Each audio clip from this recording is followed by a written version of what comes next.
नमस्कार। आप देख रहे खबरों की दीवार से जीवाल में हूं मनीष जायसवाल। इस वक्त मौजूद हूं सरगुजा संभाग के सूरजपुर जिले में। सरकारें नीतियां बनाती हैं और सरकारें आती जाती रहती हैं, सत्ता की कुर्सी बदलते रहती है और जो सरकारें नीतियां बनाती हैं वो याद रह जाती है। छत्तीसगढ़ में बीएड और डीएड सहायक शिक्षकों की भर्ती का जो विवाद है, वो नीतियां जो बनाई गई थी उस नीतियों का खामियाजा है। मेरे पीछे जो लोग दिख रहे हैं आम लोग नहीं है, सहायक शिक्षक हैं, राष्ट्र निर्माता बन गए हैं, लेकिन आज इनको इनकी नौकरी खोने का डर सता रहा है।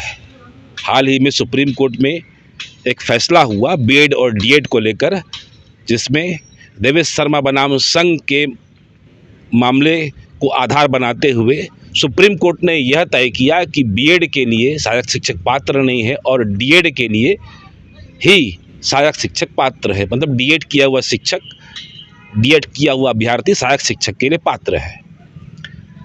इन सबके फेर में ये जो पीछे सहायक शिक्षक हैं, बीएड किए हुए लोग हैं, इनकी कोई गलती नहीं है। सरकार ने नोटिफिकेशन निकाला, सरकार ने भर्ती निकाली, बीएड और डीएड दोनों उसमें पात्र थे। मामला कोर्ट कचहरी तक गया और बाद में फैसला इनके खिलाफ गया। व्यवस्था के जिम्मेदार लोग को मालूम था कि ऐसे विवाद भविष्य में आ सकते हैं, लेकिन व्यवस्था के जिम्मेदार लोगों ने ध्यान नहीं दिया। आज लगभग 3000 लोगों का परिवार, उनकी नौकरी बिछड़ने को है। जितने लोग हैं सबके अलग अलग किस्से हैं, अलग अलग कहानियां हैं। वो बयां की जाए तो शायद ये वीडियो 1.5-2 घंटे का हो जाए, वो भी कम पड़े, दिन कम पड़े। बड़ी आस लेके सरकारी नौकरी पाए थे ये लोग और आज इनके चेहरे मुरझाने के लिए। बात करते हैं यहाँ पर जो चयनित शिक्षक हैं उनसे। मैडम, आप अपना नाम बताइएगा। मेरा नाम कुमारी नेहा है। मैं पंडोपारा भरतपुर में सहायक शिक्षिका के रूप में पदस्थ हूँ। क्या है मैडम, ये फर्क क्या पड़ेगा आपको ये नौकरी जाने से? देखिए सर, ऐसा है कि हम अपना परिवार और नौकरी पहले से जो कर रहे थे वो सब छोड़ के यहाँ आए थे। पहले से क्या कर रहे थे आप? पहले से हम एक प्राइवेट स्कूल में नौकरी कर रहे थे और हम वहाँ पे पीजीटी के पोस्ट पे थे, मतलब यहाँ से ऊंचे पोस्ट पे ही थे।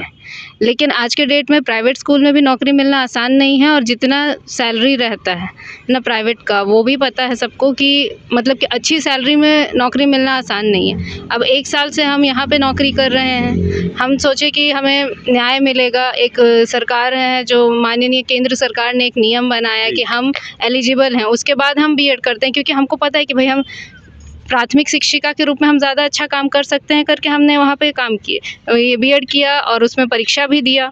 अब फिर माननीय सर्वोच्च न्यायालय का फैसला आता है कि नहीं, हम पात्र नहीं हैं। 5 साल के अंतराल में पात्र से अपात्र हो गए हम लोग। तो ये जो 5 साल में जो हमने जिस परीक्षा की तैयारी की, स्पेशली इस चीज़ के लिए पढ़ाई किया कि हाँ हम प्राथमिक शिक्षक बनना चाहते हैं, तो इस 5 साल में जो बदलाव आए, 2018 में केंद्र सरकार, माननीय केंद्र सरकार एक फैसला लेती है कि नहीं हम पात्र हैं। 2023 में माननीय सुप्रीम कोर्ट फैसला लेती है कि हम अपात्र हैं। तो हम कहाँ जाएंगे जी। हमारे लिए तो भाई हम अपना सब कुछ छोड़ के, अपना नौकरी छोड़ के, परिवार छोड़ के, हमारा परिवार वहाँ रायपुर में है, हम यहाँ दुरुस्त, मेरा स्कूल जो है वो पहाड़ों के नीचे है। मुझे जाने के लिए एक नदी, बहुत सारे गांव बस्तियां सब पार करके फिर कच्चे रास्ते से होते हुए, चाहे बारिश हो, बिजली चमके, तूफान आए, मैं फिर भी डेली जा रही हूँ वहाँ पे पढ़ाने के लिए, क्योंकि उन बच्चों को हमारी ज़रूरत है। लेकिन फिर यही बात आती है कि हम तो भाई इतना दूर से अपना घर परिवार छोड़ के, शहर छोड़ के गांव में जा रहे हैं पढ़ाने के लिए। हम अपना पूरा 100% देने की कोशिश कर रहे हैं कि वो जो बच्चे हैं जो मतलब बिल्कुल पिछड़े जाति जनजाति के हैं, उनके लिए कुछ अच्छा हो। और हमारे साथ ही अब बुरा हो रहा है। माननीय सुप्रीम कोर्ट ने डीएड वालों के साथ न्याय किया, लेकिन बीएड वालों के साथ तो अन्याय हो गया ना सर। क्या नाम है भैया आपका? मेरा नाम ज्ञानेंद्र चंद्रवंशी है। मैं सहायक शिक्षक के पद पे पदस्थ हूँ यहाँ पे शासकीय प्राथमिक शाला सबकरा में। मैं थोड़ा तकनीकी बात करता हूँ। ये जो जब भर्ती हुई उस समय क्या ये विवाद था, कैसे विवाद आया, आप लोग को कैसे जानकारी मिली, आप लोग क्या क्या किए इसको? देखिए, यह जो भर्ती है वो छत्तीसगढ़ शिक्षक भर्ती नियम 2019 के तहत हुई है, जिसमें 2019 में तत्कालीन सरकार ने एक भर्ती नियम, उससे पहले तक छत्तीसगढ़ में परमानेंट भर्ती नहीं हुई थी शिक्षक की, तो उन्होंने वहाँ पे शिक्षा विभाग में परमानेंट शिक्षकों की भर्ती के लिए एक भर्ती नियम बनाया 2019, जो कि एनसीटी के गजट 2018 पे बेस्ड था। 2018 जब एनसीटी ने 26 जून 2018 को गजट बनाया, उसमें उन्होंने बीएड को प्राइमरी के लिए शामिल किया था, और उसी को सारे राज्य जो है, जो एनसीटी है वह एक नीति निर्धारक संस्था है जो यह निर्धारित करती है कि शिक्षकों की पात्रता क्या होनी चाहिए अलग अलग क्लासेस को पढ़ाने के लिए। जैसे प्राइमरी के लिए हम लोग प्राइमरी के लिए थे, प्राइमरी में उन्होंने पहले डीएड थी, लेकिन बाद में उन्होंने बीएड को पात्र किया, क्योंकि जो केंद्रीय विद्यालय है, केंद्रीय विद्यालय की वहाँ पे एनसीटी के पास एक उन्होंने मांग रखा कि हमको योग्य शिक्षक नहीं मिल रहे हैं, तो हमको बीएड वालों को लेने दिया जाए करके, और उसके आधार पे ये मांग रखी गई थी। हाँ, ये मांग रखी गई थी केंद्रीय विद्यालय के द्वारा, और उसके द्वारा एनसीटी ने अपने गजट में चेंज किया और बदल के बीएड को भी एलिजिबल किया प्राइमरी के लिए। अच्छा। हाँ, अब उसके बाद यह मामला जो था राजस्थान में, ये मामला जो है हाई कोर्ट में गया, क्योंकि राजस्थान में वहाँ की जो रीट एग्ज़ाम होती है उसमें बीएड वालों को शामिल नहीं किया गया। एनसीटी की भर्ती नियम में, एनसीटी के गजट में होते हुए भी वहाँ प्राइमरी में बीएड को नहीं लिया गया। तब वहाँ जो बीएड वाले बच्चे थे उन्होंने वहाँ के हाई कोर्ट में गए, हाई कोर्ट में उन्होंने केस हार गए, वहाँ पे जो हाई कोर्ट ने माना कि डीएड ही एलिजिबल है प्राइमरी के लिए करके। फिर वो इस मामले को लेके उन्होंने सर्वोच्च न्यायालय में आए, सर्वोच्च न्यायालय में उनकी सुनवाई हुई। वहाँ पे जो डिसीजन हुआ था वो सितंबर 2021 में कंप्लीट हो चुका था राजस्थान में। उसके बाद यह मामला करीब 21 से लेकर 23 तक लगभग सुना गया सुप्रीम कोर्ट में, और सुप्रीम कोर्ट जनवरी में पूरी अपनी हियरिंग ख़त्म कर लिया, और इसके बाद इन्होंने 11 अगस्त 2023 को अपना फैसला सुनाया, जिसमें फिर से उन्होंने प्राइमरी के लिए इसको उच्च योग्यता माना। प्राइमरी के लिए यह उच्च योग्यता है, अतः प्राइमरी के लिए सिर्फ डीएड को अलाउ किया माननीय सर्वोच्च न्यायालय ने। लेकिन इस बीच बहुत सारे राज्य ने अपनी भर्ती नियम बना ली थी, भर्ती प्रक्रिया बहुत सारी जगह पे चल रही थी, कुछ जगह भर्ती प्रक्रिया हो चुकी थी। जैसे हमारा राज्य है, यहाँ पे 2019 के बेसिस पे 2019 में यहाँ पर रेगुलर भर्ती हो चुकी है एक बार शिक्षकों की, लगभग 14,000 शिक्षकों की भर्ती हुई है, जिसमें लगभग 6 से 7,000 लोग प्राइमरी के थे। उसी तारतम्य में 2000 जो है अभी 23 में एक भर्ती लाई गई, जो कि 5 मई चुनाव के पूर्व मई 2023 में, जिसमें उसमें जो है पुनः फिर से बीएड को प्राइमरी में शामिल किया गया। इस समय तक हमारी जो नोटिफिकेशन था, सरकार के जो गजट है, राज्यपाल के जो गजट है, उसमें बीएड शामिल है, और जो नोटिफिकेशन है उसमें भी शामिल है, और इसमें किसी भी प्रकार की पूर्व की जो केसेस चल रही थी, देवेश शर्मा बनाम भारत संघवाद, इसका कहीं भी कोई भी उल्लेख नहीं था।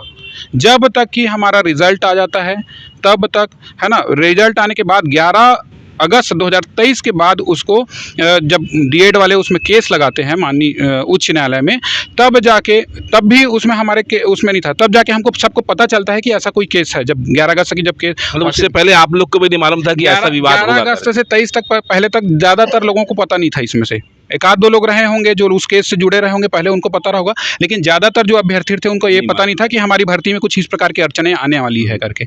और इस प्रकार से जो है भर्ती प्रक्रिया जो है वो मेरिट आ गया था हमारा 2 जुलाई 2023 को आ चुकी थी। अब हुआ ये कि 11 अगस्त 2023 के जो डिसीजन आने के बाद हमको पुनः अब कोर्ट में के द्वारा हमको काउंसलिंग से बाहर कर दिया गया, जबकि डीएड वालों के द्वारा केस लगाया गया। तब यह हमको काउंसलिंग प्रक्रिया में रोका गया। तब हमने इसको चैलेंज करने की कोशिश की, लेकिन यहाँ सर्वोच्च न्यायालय में हमारे द्वारा हमारा केस एक्सेप्ट नहीं हुआ। तब हम लोगों ने सर्वोच्च न्यायालय में अपनी मांग रखी, और सर्वोच्च न्यायालय ने हमें इसमें स्टे दिया और बीएड को भी काउंसलिंग में शामिल करने की बात कही। उसी के आधार पर 29 अगस्त 2023 को माननीय सर्वोच्च न्यायालय में हमको स्टे मिला, और हमारे जो ज्वाइनिंग लेटर है उसमें सब्जेक्ट आउटकम रखने की बात की गई कि पहले इनकी जो भर्ती प्रक्रिया है उसको आगे बढ़ाइए और इसको इस केस के लिए लिख दीजिए करके। और उसके आने के बाद हमारी जो काउंसलिंग प्रक्रिया स्टार्ट हुई, लगभग हमारी काउंसलिंग प्रक्रिया 1 सितंबर से स्टार्ट हुई थी 7 सितंबर तक, और 8 तारीख से हमारी जो थी काउंसलिंग थी। काउंसलिंग में डॉक्यूमेंट वेरिफिकेशन था, और इस तारतम्य में जो है हमारा जो है 11 सितंबर तक हमारी सारे लोगों की काउंसलिंग प्रक्रिया पूर्ण हुई। और 21 काउंसलिंग कैसे हुआ? काउंसलिंग में वो सिर्फ एक औपचारिक प्रक्रिया है कि हमको विद्यालय चुनने का ऑप्शन दिया जाता है। ऑनलाइन हुआ था? हाँ, ऑनलाइन होता है पूरे उसमें हमको ऑनलाइन अपने जो है स्कूल विद्यालय चुनने होते हैं कि हमको प्राथमिकता के तौर पे किसको सेलेक्ट करना है। उसके पश्चात जो डॉक्यूमेंट वेरिफिकेशन होता है वह एक हमारी जो हम जितनी भी एग्ज़ाम देने से पहले फॉर्म भरते हैं उसमें जो अर्हताएँ जो भरे रहते हैं उनको चेक करने के लिए उसको वेरिफिकेशन किया जाता है। आगे फिर वेरिफिकेशन होने के बाद हमको जो है ज्वाइनिंग लेटर दिया गया। 21 सितंबर को फर्स्ट ज्वाइनिंग लेटर जारी किया गया था जिसमें डीएड और बीएड दोनों शामिल थे जो मेरिट होल्डर्स थे। तो ये जो सारे जो अभी ज्वाइंड हैं वो मेरिट होल्डर्स हैं, चाहे वो बीएड के हो चाहे डीएड के हो। तो यहाँ पे जितने लोग थे लगभग उसमें 5000 प्लस की इसमें भर्ती हो चुकी है। 6000 प्लस की वैकेंसी थी उसमें से लगभग 2800 जो 97 थे हम लोग बीएड वाले हैं जिनकी बीएड योग्यता है। और सभी अभी विगत 1 वर्षों से बस्तर और सरगुजा के सुदूर अंचलों में काम कर रहे हैं, सेवा दे रहे हैं। इस दौरान हमारी दर्जन भर से ज़्यादा विभागीय क्या बोलते हैं ट्रेनिंग्स हो चुकी है जिसमें सरकार की भी बहुत सारी आर्थिक जो है पूंजी लग चुकी है ना। उसके बाद यदि हमको इन सारे अब उसके बाद माननीय सर्वोच्च न्यायालय का जो डिसीजन आता है उससे पहले हाई कोर्ट का जो डिसीजन आया 2 अप्रैल को जिसमें हमको हमारी जो ज्वाइनिंग है उसको उन्होंने इलीगल माना और उसको हमने फिर से चैलेंज किया सुप्रीम कोर्ट में। साथ ही साथ में सरकार ने भी हमारे साथ एसएलपी लगाई और दोनों की एसएलपी है जो 28 अगस्त 2024 को खारिज कर दी गई माननीय सर्वोच्च न्यायालय के द्वारा। और सुप्रीम कोर्ट की जो हाई कोर्ट की जो डिसीजन है उसको सुप्रीम कोर्ट ने अभी बरकरार रखा। अच्छा, इस बीच में जब ये सब पूरा प्रकरण चल रहा था तब आप लोग समूह बना के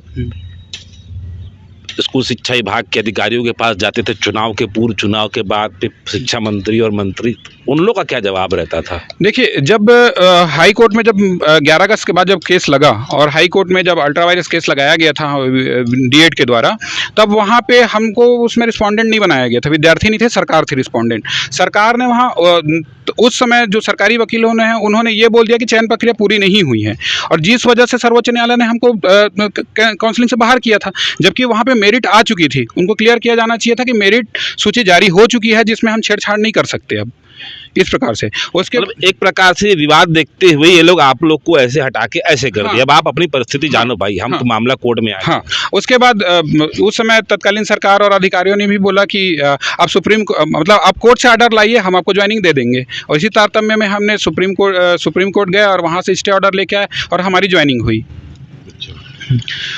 और अब सरकार ने अपनी ओर से कोई विशेष पहल नहीं की इस गतिरोध को, इस समस्या को मैनेज करने के लिए? उस समय तक नहीं किया जब तक हमारी हाई कोर्ट में जब केस चल रहा था। उस समय भी हमने बार बार शिक्षा मंत्री जी से, है ना, तत्कालीन अभी वर्तमान सरकार के शिक्षा मंत्री जी से बार बार मिले, उन्हें बार बार आग्रह किया इस चीज़ों के लिए कि इस केस को गंभीरतापूर्वक लिया जाए। लेकिन उस समय तक हाई कोर्ट में बहुत मजबूती के साथ सरकार के द्वारा भी पक्ष नहीं रखा गया था। लेकिन उन्होंने सुप्रीम कोर्ट में ज़रूर रखा इन सारी चीज़ों को, लेकिन हो सकता है कि वहाँ पे थोड़ा और मजबूती के साथ रखा जाता तो हमारे लिए ज़्यादा फायदेमंद होता। और कहीं न कहीं आप लोग के जो आज स्थिति है उसके पीछे स्कूल शिक्षा विभाग की नीतियाँ रही है। बिल्कुल नीतियाँ रही है, सरकार की नीतियाँ रही है। दूसरा चीज़ इसमें हमको ये समझ नहीं आता कि हम किसी भी राजनेता के पास जाते हैं, किसी वकील के पास जाते हैं, उनका ये कहना है कि ना तो आप अभ्यर्थियों की गलती है, ना कोर्ट की गलती है, ना सरकार की गलती है। तो गलती किसकी है? हम किस चीज़ की सज़ा पा रहे हैं? जब आप लोग को मालूम था कि ये सब परिस्थितियाँ है, तब उसके बाद आप लोग किए क्या? ये परिस्थितियाँ सर इसके लिए समझना ही पड़ेगा कि हम जब एग्ज़ाम के लिए प्रिपरेशन कर रहे थे तो हम नोटिफिकेशन देखकर प्रिपरेशन किए। कोई भी आज की डेट में कोई भी युवा अगर किसी भी नौकरी की तैयारी करता है तो वो प्रिपरेशन उस नोटिफिकेशन के हिसाब से करेगा। तो नोटिफिकेशन के हिसाब से आप कॉन्फिडेंट हो कि आपके पास जो डिग्री है वो उस पद के लिए एलिजिबल है। लेकिन जब आप एग्ज़ाम, अब अभ्यर्थी फॉर्म भरता है, अभ्यर्थी फॉर्म भर कर एग्ज़ाम देता है, अभ्यर्थी का काम वहीं तक रहता है कि वो एग्ज़ाम दिया, मतलब उसके पीछे उसने क्या मेहनत की ना वो उस चीज़ को मीडिया में या कहीं पे दिखा नहीं सकता, व्यक्त नहीं कर सकता कि उसने कितनी रातें जगी, कैसे करके वो इस एग्ज़ाम के लिए तैयारी किया, बीएड किया, सीटेट निकाला, टेट निकाला, क्या कुछ नहीं किया। अब अचानक से जब उस अभ्यर्थी को इस चीज़ का परिणाम मिलने वाला रहता है कि जब वो उस चीज़ के लिए अब वो नौकरी पाने वाला है एक अपने लिए, तो उस समय अगर कोई मुद्दा अगर वापस से वहाँ से उठ के आता है तो उसमें उस अभ्यर्थी का क्या गलती? और उसी पेच में हम फंस गए 3000 लोग। अब ये हमारे साथ ये परिस्थिति है कि अब हम पुरानी सरकार को दोष दें कि नई सरकार से गुहार करें। बात ये होता है कि पुरानी सरकार की गलती तो है या नहीं है नहीं पता, लेकिन अब हम नई सरकार से ही गुहार कर सकते हैं। तो हम उनके पास भी जाते हैं और उनका भी कहना है कि पुरानी सरकार का किया हुआ है। तो भाई भाजपा सरकार जो आई है वो हमने बनाया है, हम भी संवारेंगे कि नारे के साथ आई है।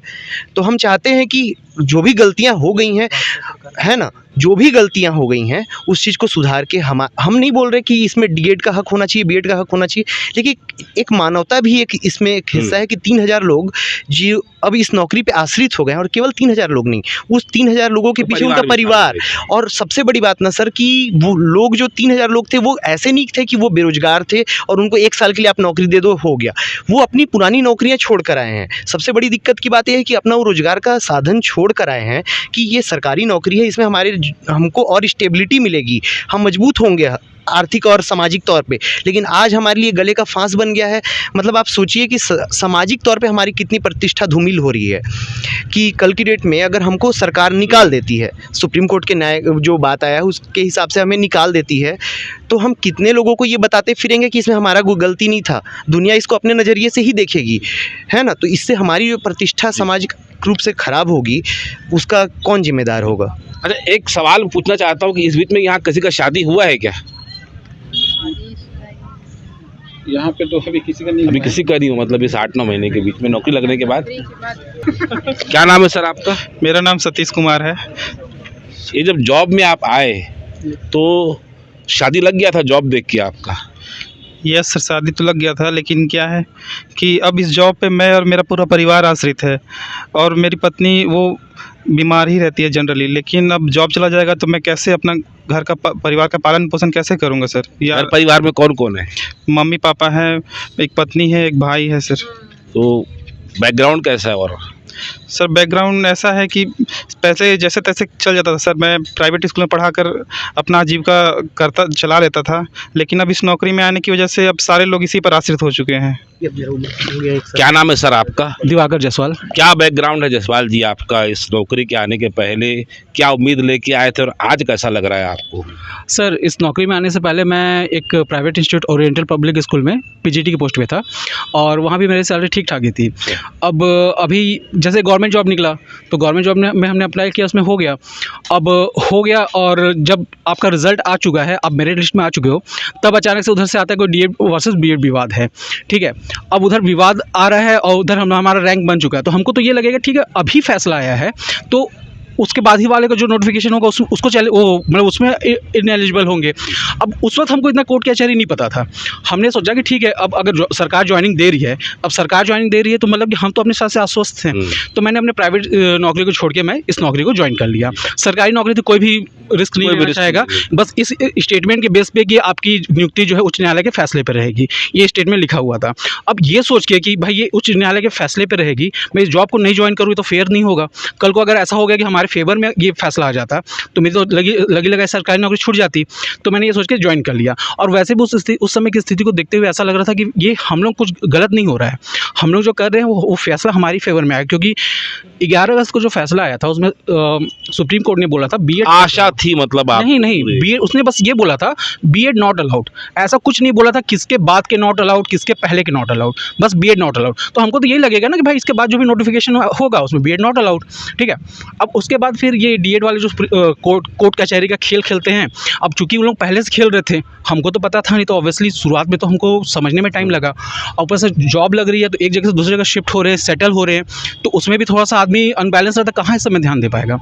अब ये हो गया है कि अभी मेरी शादी हो चुकी है और यहाँ जॉब कर रहा हूँ। अब अगर मान लीजिए इस स्थिति में अभी मेरी एज भी 35 हो चुकी है, अब इस स्थिति में मेरे को अगर यहाँ से जाना पड़ रहा है तो जो नौकरी मैं सेटल था, मतलब कि इतने समय से जहाँ मेरा बना हुआ था वहाँ तो कोई और आ चुका है, अब वो तो मेरे को रखेंगे नहीं। अब मैं फिर से जगह जगह जाके बताऊंगा, ऊपर से 1 साल में ना आपका जो बनाया बेस है वो भी खत्म हो जाता है, आप सब्जेक्ट पे उनका कमांड नहीं रह जाता, तो एक तरह से मुझे फिर से शुरू करना पड़ेगा। अभी ये स्थिति हो गई कि ना मैं इस जॉब पे पूरा फोकस कर पा रहा हूँ, जब तक सरकार अपनी साइड से कुछ सही एक फैसला नहीं बता दे कि हम आपको सुरक्षित रखेंगे, ये इनिशिएटिव ना ले ले, तब तक एकदम उधेड़ बुन की स्थिति है। आदमी फ्री माइंड से कुछ नहीं कर पा रहा है, तनाव में है हर कोई, मतलब हर कोई तनाव में रहेगा ही रहेगा। आदमी की स्थिति अटकी हुई है। कहाँ से आते हैं मैडम, किस बैकग्राउंड से आते हैं, आज स्थिति क्या लग रहा है? सर मैं एसटी कैटेगरी से आती हूँ, और ज़्यादातर आप देखेंगे कि एसटी लोगों में जो होता है उनमें जिस हिसाब से मतलब उनका जो प्रोग्रेशन होता है वो पीढ़ी दर पीढ़ी होता है। तो जैसे अभी जितने लोग लगे होंगे जॉब में, अगर उनको सबको निकाल दिया जाएगा तो फिर वो तो फिर पीछे हो जाएंगे। फिर उनके पीछे जो उनके माता पिता हैं, जैसे मेरे पीछे मेरे बुजुर्ग माता पिता हैं, अब मेरे बाद तो उनका कोई फिर देखने वाला होगा नहीं। वैसे सारे फैमिली के पीछे तो होंगे ही ना सर। वैसे ही एसटी कैटेगरी तो शुरू से ही पीछे रहा है और धीरे धीरे करके आगे बढ़ते जा रहे हैं। तो हम लोगों के लिए फिर ऐसा बहुत मुश्किल हो जाएगा सर। फिर मैडम क्या बीत रही है अभी परिवार में, क्या चर्चा चल रही है ये विषय आने के बाद? अब भविष्य क्या लग रहा है आपको? सर मेरे साथ साथ पूरा मेरा परिवार बहुत बड़े मानसिक तनाव से गुज़र रहा है सर। ये सिर्फ मुझे नहीं इफ़ेक्ट कर रहा है, मेरी फैमिली, मेरे मम्मी पापा सब टेंशन में है कि आगे इसकी लाइफ क्या होगी।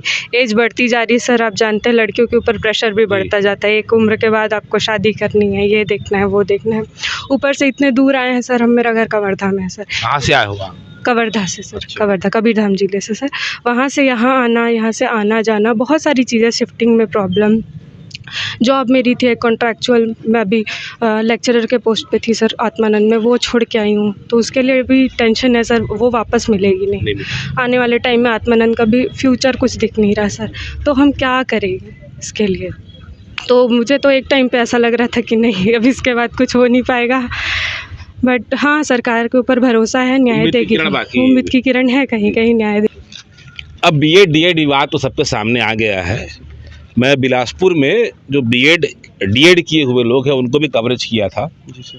तो उनका भी कहना था हमको आप लोगों से कोई बैर नहीं है करके, सरकार हमको हमारा हक दे दे और हमारे जो बीएड किए हुए साथी लोग हैं, जो भाई लोग हैं, जो पढ़ा रहे हैं, उनको भी कहीं ना कहीं समायोजन कर दे जी सर।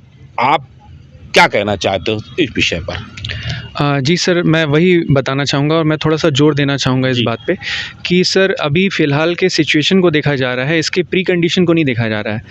जैसे हम अगर बात करें कि कोई भी एग्ज़ाम होता है तो सर एग्ज़ाम के पहले के प्रिपरेशन मैटर करती है जी। और जैसा कि मेरे साथी शिक्षकगण ने बताया कि जब ये नोटिफिकेशन आया तो नोटिफिकेशन के पहले से ही तैयारी चल रही थी। मतलब एनसीटी का गाइडलाइन आया 2018 में, तो 2018 से काफ़ी लोगों ने मानसिकता बनाई कि नहीं बीएड में हमारे लिए रास्ते ज़्यादा ओपन है तो हम बीएड करेंगे। तो उस मानसिकता को देखा जाए, फिर उन्होंने उसी मानसिकता के साथ बीएड किया और बीएड करने के बाद फिर जो जो एग्ज़ाम्स आते गए, सीटेट हो गया, सीजीटेट हो गया, उन्होंने वो एग्ज़ाम्स भी क्लियर किए और वहाँ भी मतलब सेंट्रल लेवल पे भी, प्राइमरी और मिडिल स्तर पे, दोनों स्तर पे उन्होंने वो चीज़ों क्लियर की, है ना। तो वो अपना जो भी एफर्ट था बहुत पहले से प्रिपेयर करते आ रहे हैं। लेकिन काटू कहाँ में? अब भैया आपने पूरी टेक्निकल बात बताई, सब कुछ बात बताई आप लोग की, आप लोग का जो संघ वगैरह बना है, यहाँ चर्चा भी होती है, वकीलों से भी चर्चा होती है, राजनेताओं से भी चर्चा हुई है, शुभचिंतक भी बता रहे हैं। इस समस्या का समाधान आप लोग को क्या दिख रहा है?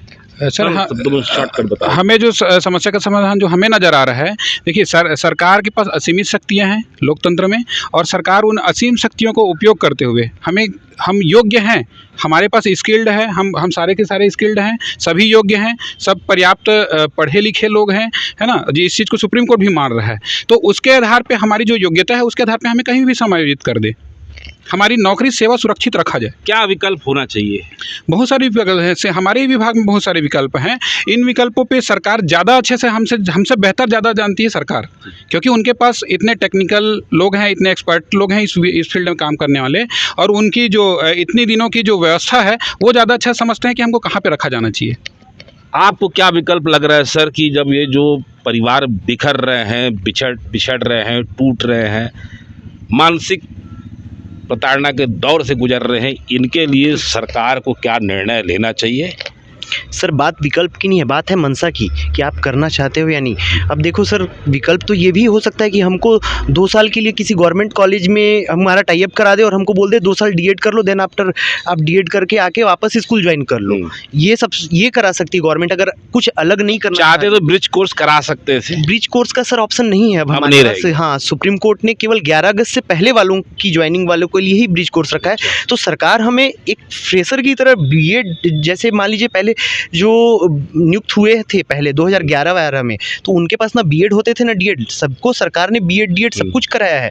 तो आज हम 3000 लोगों का अगर सरकार अगर चाह जाए तो 3000 लोगों को डीएड करा सकती है और हमको 2 साल का सर्विस ब्रेक देके फिर से हमको ज्वाइन करा सकती है। या फिर एक चीज़ और हो सकता था सर कि इस पद के समरूप जो भी पद हैं, जैसे इसी सेम पे ग्रेड पे, तो जैसे सहायक शिक्षक के नाम से ही है प्रयोगशाला सहायक, ये हाई स्कूल का पद है, लेकिन ये इसका पे ग्रेड वैग सब कुछ सेम है।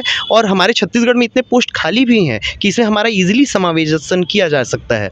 तो सरकार की इच्छा शक्ति पे है सर, मनसा पे है, और मुझे पूरा विश्वास है कि सरकार ये 3000 लोगों को ऐसे मतलब ऐसे रोड पे भटकने ज़्यादा दिन नहीं देगी। जल्दी ही हमें सरकार की तरफ से एक अच्छा समाचार मिलेगा। मैडम, मुख्यमंत्री जी हैं, आदिवासी हैं अपने, और छत्तीसगढ़ में पहली बार कोई आदिवासी मुख्यमंत्री बना है। और ये जो भर्तियां हुई है जो दोनों आदिवासी बाहुल्य क्षेत्र में हुई है, अब आप अपने प्रदेश के मुख्यमंत्री से क्या मांग रखते हो और क्या उम्मीद रखते हो? मैं अपने मुख्यमंत्री से मैं यही बोलना चाहती हूँ कि हम लोग जो नवनियुक्त जो बीएड शिक्षक हैं, उन लोगों के लिए कोई ना कोई रास्ता निकालिए और हम लोगों की सेवा सुरक्षित करिए, ताकि किसी की भी ज़िंदगी में किसी प्रकार का प्रभाव ना पड़ सके। हो गया, अभी और किसी कुछ बोलना है? सर इसमें थोड़ा पीछे आ जाओ। करना था। हाँ, हम बताइए सर। ये जो वैकेंसी आई हुई थी सर, इसमें जितने पद थे उसमें 71% जो रिजर्व सीट था सर वो SC ST कैटेगरी के लिए था। तो सबसे ज़्यादा प्रभावित जो 3000 लोग हो रहे हैं सर, उनमें लगभग 2100 लोग जो प्रभावित होंगे वो ST फैमिली से होंगे, ST SC फैमिली। मतलब 3000 में 2100 लोग लगभग ST SC प्रभावित हो रहे हैं। ST SC लोग प्रभावित होंगे। अब सोचिए सर, इस वर्ग 3 की नौकरी होती है सर, एक छोटी नौकरी माना जाता है, ये 3rd क्लास की नौकरी है, ये तृतीय ग्रेड श्रेणी की। हाँ, तो इस नौकरी को सर एक ऐसा परिवार के बच्चे ही ज्वाइन करते हैं जिनकी आर्थिक स्थिति सच में ख़राब थी सर। मैक्सिमम लोगों का फर्स्ट जनरेशन है जो सर गवर्नमेंट जॉब तक पहुंचा है। अगर आज इनसे ये जॉब चला जाता है सर, तो सरकार के प्रति मतलब सरकारी जो प्रोसेस है उससे सबका भरोसा, सिस्टम के प्रति सबका भरोसा उठ जाएगा सर। और साथ साथ ST फैमिली जो धीरे धीरे करके सर आगे बढ़ने का फैमिली प्रयास कर रही हैं, 2100 जो लोग हैं ST SC फैमिलीज़, वो तो सर पूरी तरीके से ऐसे बिखर जाएंगे, क्योंकि वापस से फिर उनको मेहनत करना, तो वो तो और पिछड़ जाएंगे सर। इस मतलब देकर आप लोग को थाली सजा कर दे दिए, भाई अब थाली लो, खाना खाओ, बैठ जाओ, उसके बाद थाली छीन ली, ऐसा ही है कुछ? बिल्कुल सर, ऐसा ही है। पहले हमको अच्छे से, हमारी ज्वाइनिंग से पहले ऐसा कुछ पता नहीं था। ज्वाइनिंग लेटर में हमको पता चला कि ये सब्जेक्ट टू आउटकम है। उसके बाद वापस से 1 साल नौकरी करने के बाद हमसे नौकरी छीनी जा रही है सर। ऐसा है तो हमारा निवाला मुंह से हलक से निकाला जा रहा है, ऐसा हो रहा है ना सर। सर ये बात सिर्फ इस भर्ती की नहीं है। यदि हम देखेंगे तो लगभग आज के दौर में सरकारी नौकरियां बहुत कम हैं, जिस हिसाब से हमारे देश की PSC का भी, जैसे सब इंस्पेक्टर, किसी भी चीज़ के लीजिए, किसी भी विभाग के लीजिए, लगभग एक मिनिमम जो हमारा देश की एक आबादी है उसमें युवाओं की एक औसत एज को पूरा अपनी प्रतियोगी परीक्षा की तैयारी करने में बीत जाता है। और यदि इस दौर में ऐसा होगा कि सरकारी संस्थाओं के द्वारा बनाई गई नियम, सरकार के द्वारा पारित गजट, ये सब चीज़ पे यदि हम भरोसा ना करें तो किस पे भरोसा करें? और एक युवा के मन में यदि ये चीज़ आ गया कि हम यदि सरकारी संस्था से हमारा विश्वास उठ गया तो फिर क्या होगा? शिक्षक ने बहुत बड़ी बात कही है कि इनकी कोई गलती नहीं है, सरकारी सिस्टम है, और गजट से लेकर तमाम दस्तावेज, तमाम नीतियाँ जो सरकारों ने बनाई, उस पर ही अगर प्रश्न चिन्ह लग जाए तो भरोसा किस पर करे? ये जो जितने भी लोग हैं, ये कोई सीधी भर्ती में आए हैं और कोई परसेंटेज के आधार पर नहीं आए हैं। ये लोग कंपटीशन फाइट करके आए हैं, और इससे पहले भी ये लोग कई तरह के एग्ज़ाम फाइट किए हैं, और आज इनकी स्थिति ये है कि इनका घर बिखरने को है। सबको मालूम था कि समस्या की जड़ क्या है, समस्या क्या आ सकती है। स्कूल शिक्षा विभाग ने इनकी समस्याओं को नज़रअंदाज किया।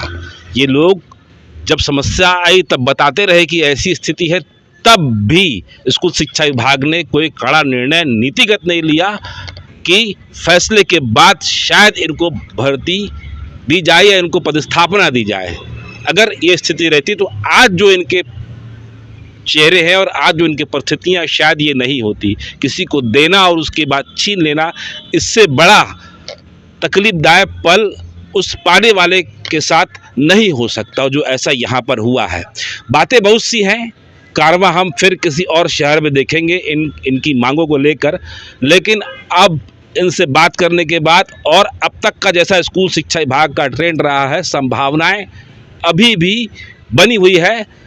ज़रूरत है राजनीतिक इच्छा शक्ति की, ज़रूरत है सरकार को इनके मामले में निर्णय लेने की, क्योंकि ये लोग हाईली ट्रेंड लोग हैं। क्योंकि दूसरी बार छत्तीसगढ़ राज्य बनने के बाद दूसरी बार प्रदेश में शिक्षकों की भर्ती हुई है। इससे पहले लगभग 14,000 हुई थी, इसके बाद ये सहायक शिक्षकों की हुई है और बस्तर और सरगुजा संभाग के लिए हुई है, और जिसमें आरक्षित पदों की संख्या भी अधिक है। तो ये जो ट्रेंड लोग हैं और ये ट्रेंड लोग अब शिक्षा की अलग जगा रहे हैं, और इनके सामने अब समस्या अपनी रोजी रोटी की है, बेरोजगार होने की है। फिलहाल आज बस इतना ही। अगर आपको हमारी खबर अच्छी लगे तो लाइक, सब्सक्राइब, शेयर जरूर करें। सीजीवाल से मनीष जायसवाल की रिपोर्ट। धन्यवाद।